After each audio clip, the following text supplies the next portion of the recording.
खबरें जो आपको सीधे जोड़ती हैं हमसे, जिनका आपकी जिंदगी पर होता है सीधा असर।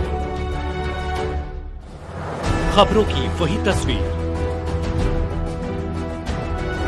बिना बदले बिना डरे, जज्बा सच का लिए, सच दिखाते हैं।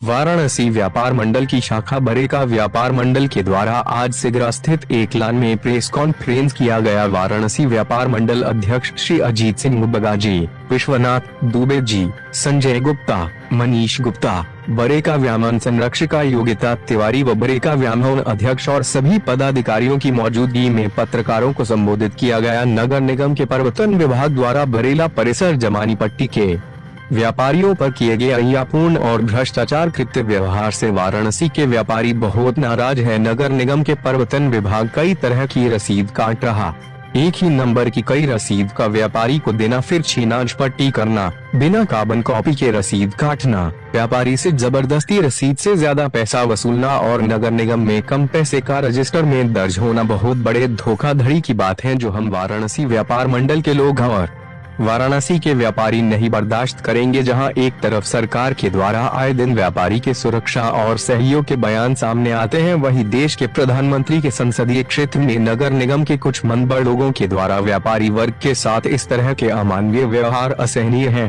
प्रवर्तन विभाग के मनबड़ लोगों द्वारा दुकान सील करने की धमकी। प्रेस वार्ता में मुख्य रूप से चांदनी श्रीवास्तव, प्रिया अग्रवाल, मीरा जी, डॉली सहित अन्य पदाधिकारियों ने भी अपने विचार रखे। मेरा है, मैं प्लास्टिक एसोसिएशन ऑफ वाराणसी का अध्यक्ष। ये नगर निगम के कर्मचारियों को लेकर कैसा परेशानी आ रहा है? बहुत ही आक्रोश है लोगों में, और खासकर प्लास्टिक व्यापारी तो बहुत ही भयभीत रहते हैं इनसे। रास्ते में कुछ भी माल मिले, ब्रेड का या किसी भी चीज़ का, ये उठा करके ले जाते हैं और उसको बंद कर देते हैं। बाकी छोटी छोटी दुकानों में जो प्लास्टिक का सामान यदि कोई भी दिखता है तो उठा के ले जाते हैं। लेकिन जो सिंगल यूज़ प्लास्टिक में 19 आइटम आते हैं, जिसमें एक कैरी बैग भी आता है, इस पर इनकी निगाह बिल्कुल नहीं है। एक दो आदमी ही हैं जो इस पूरे बिजनेस को चला रहे हैं, सिर्फ एक दो आदमी। आप किसी भी प्लास्टिक दुकान में चले जाएंगे, वो कैरी बैग नहीं मिलेगा आपको, लेकिन एक दो लोग कर रहे हैं, जो नगर निगम का रखता है कि बर्दाश्त है उनको या क्या है, क्या उन पर कोई कार्रवाई नहीं होती। और आपको हर ठेले पे, बल्कि नगर निगम के सामने आप फल देंगे तो वो प्लास्टिक थैली में देगा, और वो सिंगल यूज है, वो पूरी तरह बैन है। बाकी चीज़ें चालू हैं, लेकिन शर्तें हैं उसमें, वो शर्तों को जरा से भी उसमें 19-20 होता है तो वो नहीं हो पाता। एक ये, और पैकेजिंग मटेरियल को ये जब्त करके दिखाते हैं कि हमने बहुत बड़ा तीर मार लिया, और जो पैकेजिंग मटेरियल के बिना काम नहीं हो सकता। इसको लेकर के आगे की रणनीति क्या है आपकी? आगे की रणनीति हम लोग वही प्रदर्शन करेंगे, नगर आयुक्त से मिलेंगे, यही सब करेंगे। और क्या कि एक ईपीआर कानून आया हुआ है, एक काला कानून। ईपीआर में नियम ये है कि जितने बड़े ब्रांड ओनर हैं वो प्लास्टिक को उस पर छपा रहता है कि आपका जो प्लास्टिक में सामान जा रहा है वो इतने रुपए किलो हम खरीदेंगे। उनको कलेक्शन सेंटर बनाना है, उनको कलेक्ट करना है बाज़ार से, और बाज़ार से कलेक्ट करके मार्केट से उसको गलाना है, रिसाइकिल करना है। लेकिन कोई भी, आप किसी भी बड़ी कंपनी, चाहे वो हल्दीराम हो, चाहे पेप्सी, कोका कोला या कोई भी बड़ी कंपनी, कोई भी जो है ईपीआर कानून को फॉलो नहीं कर रहा है। सिर्फ कागज़ पे होता है। रिसाइकलर से वो रिसाइकलर से ये लोग जो है बिल लेते हैं, फर्जी बिल, और व्यापारी यही करता ही है, क्योंकि उसमें पॉसिबल ही नहीं है। जो वो चाहते हैं कि आदमी कचरा कलेक्शन करे, वो पॉसिबल नहीं हो पाता। बरेका व्यापार मंडल की संरक्षिका हूँ।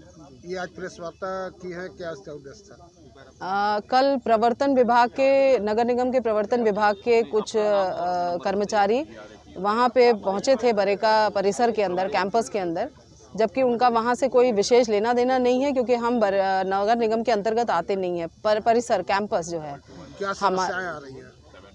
समस्या ये हुई कि उन्होंने बहुत ही अनैतिक तरीके से व्यापारियों के साथ असम्मानजनक तरीके से दुकानों में घुसे और डंप पड़ा हुआ प्लास्टिक निकाला, उसको जब्ती दिखाई, जबकि वो प्लास्टिक बेचा नहीं जा रहा था, और लोगों से अनर्गल पैसे लिए और ज़बरदस्ती पैसे लिए। कितना पैसे?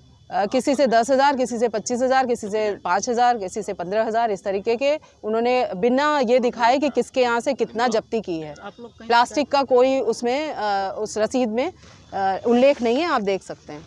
प्लास्टिक नहीं, सिर्फ उन्होंने पैसा बताया है, कितना प्लास्टिक जब्त किया है ये नहीं बताया है।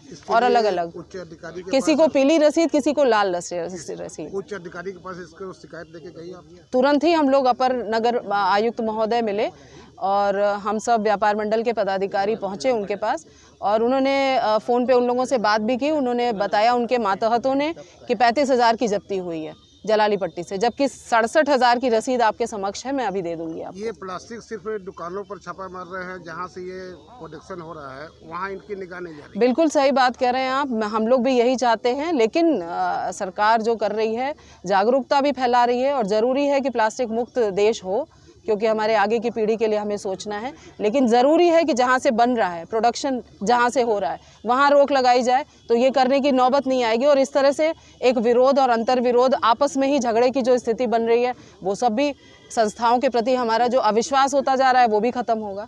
निश्चित बात सही है। अब तक नगर आयुक्त द्वारा कोई नगर आयुक्त महोदय ने भी आज सुबह मेरी बात फ़ोन से हुई है उनके पीए महोदय से, तो उन्होंने कहा है कि आप सब कुछ व्हाट्सएप करिए और मंडे को संभवतः हम मुलाकात कराएंगे, ऐसा उन्होंने आश्वस्त किया है। व्यापार मंडल शाखा वाराणसी महिला व्यापार मंडल अध्यक्ष प्रिया अग्रवाल।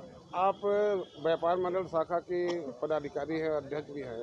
जिस तरह से बरेका की परेशानी आ रही है, वो व्यापार मंडल किस तरह से कार्रवाई करेगा? व्यापार मंडल पहले तो यहाँ के नगर निगम के लोगों को सूचित किया, कल अपर नगर आयुक्त से मिला, वाराणसी व्यापार मंडल के अध्यक्ष व्यापार मंडल अध्यक्ष अजीत सिंह बग्गा जी के नेतृत्व में बरेका व्यापार मंडल के सभी पदाधिकारी वहां कल मुलाकात किए हैं अपर नगर आयुक्त से और अपने उन बातों की जानकारी दी जो व्यापारियों के साथ उत्पीड़न हो रहा है, उसकी जानकारी उनको दी। ये अपना परिचय बता दीजिए। प्रदेश महामंत्री महिला उत्तर प्रदेश अध्यक्ष पूर्वांचल महिला व्यापार मंडल चांदनी पूर्वांचल महिला की अध्यक्ष भी है और बरेका में नाना प्रकार के नगर निगम कर्मचारियों के द्वारा परेशान किया जा रहा है, आप उस पर किस रूप से कैसे उसका विरोध करेंगे?